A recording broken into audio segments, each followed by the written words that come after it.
surrounded by reporters and press, and I'm going to ask them to leave, and we're going to have very confidential, personal conversations. We're set up for that. You know, it's really wonderful what technology can do. So I'll ask the press to get out, and I'll say you're fired.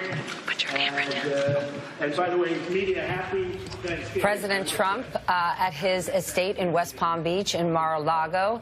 He is thanking our armed forces overseas, speaking specifically to 5 different groups, really giving a nice message to them, thanking them. It is so hard, obviously, for them to be so far from home. In his remarks, he talked about the big, beautiful tax cut, his big, beautiful tax cut.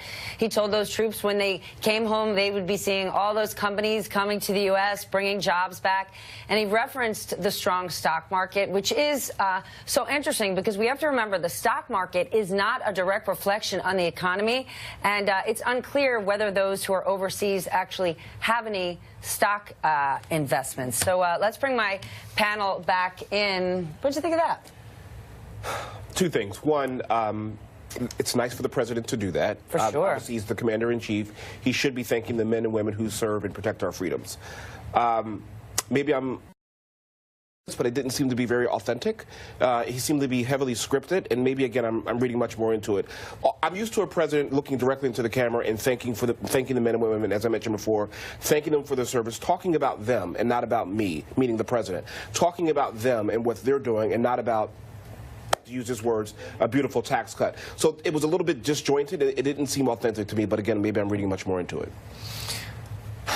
Nobody wages culture war as effectively as Donald Trump. And it was amazing to watch him in his message to the troops doing it right then and there, talking about how the reason we're different is that this administration is letting you do your job. They're letting you fight. These are all cultural signals. The other guys turned it around in the last 4 months. Exactly. The other guys, they won't fight. They won't let you fight. We let you fight. That's what you do for us. I mean, that was amazing to watch.